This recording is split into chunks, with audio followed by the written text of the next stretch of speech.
Hello दोस्तों, स्वागत करते हैं आप सभी का आपके अपने यूट्यूब चैनल जैकपुर पे। आज का जो वीडियो है ना वो क्लास 10 के फाइनल एग्जाम के लिए काफ़ी इंपॉर्टेंट होने वाला है, क्योंकि सोशल साइंस का हम लोग भूगोल का टॉप 50 सवाल को आज के इस वीडियो में डिस्कस करने वाले हैं। तो काफ़ी फास्ट रिवीजन होगा, ये रिवीजन वाला वीडियो है, ठीक है। इसमें कोई भी आपको ऑब्जेक्टिव सब्जेक्टिव नहीं होगा। आप लोग क्वेश्चन का देख सकते हो पैटर्न किस प्रकार से होने वाला है। डायरेक्ट आपको आंसर दे करके फास्ट रिवीजन कराएंगे और टोटल 50 सवाल को रिवीजन कराने वाले हैं आज के इस वीडियो में। तो जानते हो वीडियो काफ़ी इंपॉर्टेंट होगा, इसलिए ना वीडियो में शुरू से लेकर अंत तक बने रहिएगा। और यदि आप हमारे चैनल पर पहली बार आए हो तो सब्सक्राइब करके बेल आइकन को जरूर प्रेस कर लेना, ताकि आने वाली हर एक वीडियो का नोटिफिकेशन आपके मोबाइल पे जाए। तो चलिए शुरू करते हैं। ये इसका पार्ट 1 है। इसके पहले भी ना मैंने 50 सवालों का जो है ना हिस्ट्री का वीडियो पार्ट 1 मैंने अपलोड कर दिया है। अगर नहीं देखा है तो जल्दी से देख लीजिएगा, ठीक है। ये काफ़ी इंपॉर्टेंट वीडियो होने वाला है आपके लिए, ठीक है। तो चलिए देखते हैं क्या है हमारा आज का पहला सवाल। सबसे पहले सवाल में आपसे पूछा गया है कि लौह अयस्क जो होता है ना वो किस प्रकार का संसाधन होता है। तो ये जो होता है वो ना अनवीकरणीय योग्य संसाधन होता है, जिसको जो खत्म हो जाएगा ना बाबू, जो खत्म हो जाता है, ठीक है। मान लीजिए चलो आप जिसको इस्तेमाल करते हो और वो एक दिन समाप्त हो जाएगा, खत्म हो जाएगा, तो वो क्या हो जाएगा, अनवीकरण होगा। और जिसका हम योग बार बार करते हैं, जैसे सूरज की ऊर्जा का उपयोग हम लोग बार बार करते हैं, सूरज जल्दी खत्म होगा नहीं होगा, तो वो नवीकरणीय योग हो जाएगा, ठीक है। चलिए क्वेश्चन नंबर आते हैं हम लोग क्वेश्चन नंबर 2 पे। कह रहा है कि ज्वारीय ऊर्जा निम्नलिखित में से किस प्रकार का संसाधन है। तो ये पुनः पूर्ति योग्य संसाधन होता है, ठीक है। क्वेश्चन नंबर अगर हम 3 की बात करें तो क्वेश्चन नंबर 3 में कह रहा है कि किस राज्य में काली मृदा पाई जाती है। तो गुजरात राज्य में काली मृदा पाई जाती है। नवीकरणीय योग्य संसाधन कौन सा है। तो वन, जल, पवन, ऊर्जा, ये सब क्या है, नवीकरणीय योग्य संसाधन। यहाँ से आप लोग अच्छे से याद कर सकते हो, क्योंकि ऑब्जेक्टिव में होता क्या है, कन्फ्यूजन क्रिएट होता है, ठीक है। एक सवाल में ये पूछा, फिर दूसरा सवाल 10 क्वेश्चन के बाद आएगा, तो आप लोग कंपेयर नहीं कर पाते हो। तो कौन कौन सा नवीकरणीय हो जाएगा, वन हो जाएगा, जल हो जाएगा, पवन ऊर्जा हो जाएगा। इसको अच्छे से रट लीजिएगा। क्वेश्चन नंबर 5 पे आते हैं, कह रहा है कि निम्न में से कौन राष्ट्रीय संसाधन है। तो जल संसाधन जो होता है वो राष्ट्रीय संसाधन हो जाएगा। क्वेश्चन नंबर 6 पे आते हैं, कह रहा है कि निम्नलिखित में से कौन प्राकृतिक संसाधन नहीं है। तो भवन जो होगा यहाँ पे प्राकृतिक संसाधन नहीं होगा, ठीक है। कह रहा है इनमें से कौन सा एक संसाधन नवीकरणीय योग्य संसाधन है। तो ज्वारीय ऊर्जा यहाँ पे आपको दिख रहा है, ये क्या हो जाएगा, संसाधन हो जाएगा नवीकरणीय, ठीक है। नवीकरणीय योग्य संसाधन का एक उदाहरण आपको बताना है तो सौर ऊर्जा आप एक उदाहरण दे सकते हो, ठीक है। पूर्वी तट के नदी डेल्टाओं में किस प्रकार की मृदा पाई जाती है। तो यहाँ जो मृदा पाई जाएगी वो जलोढ़ मृदा पाई जाएगी, ठीक है। क्वेश्चन नंबर 10 पे आते हैं, कह रहा है नवीकरणीय योग्य संसाधन नहीं है। तो जीवाश्म ईंधन नहीं होगा, ठीक है। और भी नहीं होगा, ऑप्शन के अकॉर्डिंग यहाँ पे टाइप किया गया है, ठीक है। क्वेश्चन नंबर आते हैं 11 पे, कह रहा है निम्नलिखित में से कौन सा जैव संसाधन है। तो मानव क्या है, एक तरह का जैव संसाधन है। जब कभी भी आपको जैव संसाधन का दिया जाए तो ऑप्शंस में ऐसा ऑप्शंस को ढूंढिएगा जिसमें जीवन पाया जाता है, जिसमें जान होता है, ठीक है। चलिए क्वेश्चन नंबर आते हैं हम लोग 12 पे। क्वेश्चन नंबर 12 पे आप देखो क्या कह रहा है कि कपास के उत्पादन के लिए निम्नलिखित में से कौन सी मृदा उपयुक्त होती है। तो काली मिट्टी जो होती है वो कपास के उत्पादन के लिए उपयुक्त होती है। क्वेश्चन नंबर 13 की बात करेंगे तो क्वेश्चन नंबर 13 में आपसे कह रहा है कि निम्न में से कौन सी मृदा आमतौर पर रेतीली और लवणीय होती है। तो मरुस्थलीय मृदा जो होता है वो आमतौर पर रेतीली होती है और क्या होती है, लवणीय होती है। क्वेश्चन नंबर 14 की बात करेंगे तो निम्नलिखित में से किस तरीके के द्वारा मृदा संरक्षण नहीं होता है। तो ढाल पर ऊपर से नीचे की ओर हल चलाने में, ढाल को ऊपर से नीचे की ओर हल चलाने में मृदा संरक्षण क्या होता है, नहीं होता है, ठीक है। क्वेश्चन नंबर आते हैं 15 पे, कह रहा है निम्नलिखित में से कौन सा जैविक संसाधनों का एक उदाहरण है। तो पशु, कौन होगा, पशु होगा।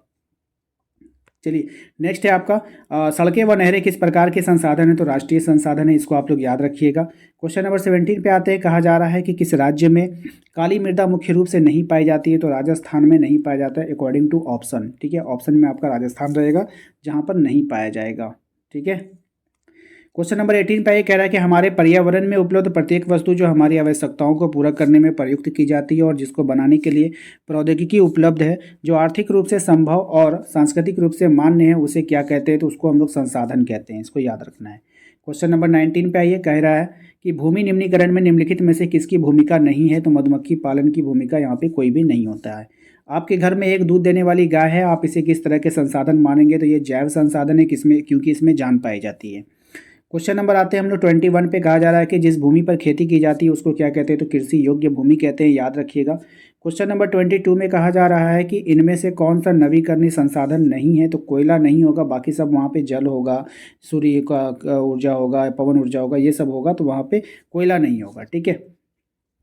क्वेश्चन नंबर आता है 23 पे, कहा जा रहा है कितने किलोमीटर के बाद किसी देश के महासागरीय संसाधन पर से अधिकार नहीं होता है। तो 200 किलोमीटर के बाद आपका अधिकार वहाँ से समाप्त हो जाएगा।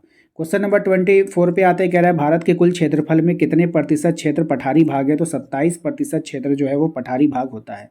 क्वेश्चन नंबर 25 पे आ जाइए। क्वेश्चन नंबर 25 में आपसे कहा जा रहा है, ठीक है, ध्यान दीजिएगा। क्वेश्चन नंबर 25 में कहा जा रहा है कि मृदा अपरदन का कौन सा कारण नहीं है। तो जो हिम होता है ना, हिम बाबू जो बर्फबारी होता है उसमें मृदा अपरदन नहीं होगा।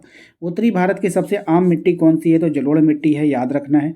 किस मिट्टी में लौह धातु की अधिकता होती है। तो काली मिट्टी में लौह धातु की अधिकता होती है।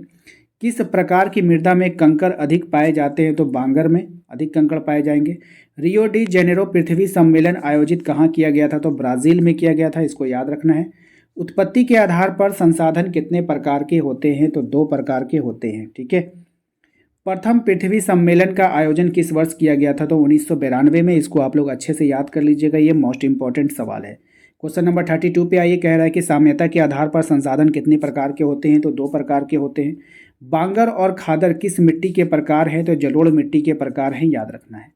क्वेश्चन नंबर आते हैं 34 पे, कह रहा है भारत को विस्तृत रूप से फैली हुई और महत्वपूर्ण मृदा है जलोढ़ मृदा, ठीक है, इसको याद रखना है आपको। क्वेश्चन नंबर आते हैं 35 में, कह रहा है निम्न में से कौन सी टिप्पणी प्राकृतिक वनस्पति जात और प्राणी जात के ह्रास का सही कारण नहीं है। तो पशुचारण और ईंधन लकड़ी एकत्र करना, ये जो है इससे कुछ भी नुकसान नहीं होता है। इनमें से कौन सा संचरण का तरीका समुदायों की सीधी भागीदारी नहीं करता है। तो वन्य जीव और पशु विहार परिसीमन, ठीक है, ये नहीं करता है। क्वेश्चन नंबर 37 पे आइए, कहा जा रहा है कि ये जातियां जिनके लुप्त होने का खतरा है वो क्या कहलाती है। तो संकटग्रस्त जाति है। जब खतरा है तो भाई संकट आ गया ना उसके ऊपर, तो संकटग्रस्त हो जाएगा। क्वेश्चन नंबर 38 पे आइए, कह रहा है लुप्त जाति का उदाहरण है एशियाई चीता।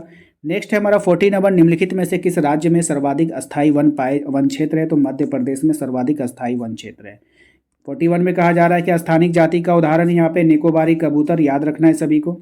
बांधवगढ़ राष्ट्रीय उद्यान किस राज्य में है। तो मध्य प्रदेश में, इसको याद रखिएगा, इंपॉर्टेंट है। क्वेश्चन नंबर 43 में कहा जा रहा है कि निम्नलिखित में से कौन सी दुर्लभ जाति है। तो भारतीय जंगली गधा जो है ये एक दुर्लभ जाति में आता है।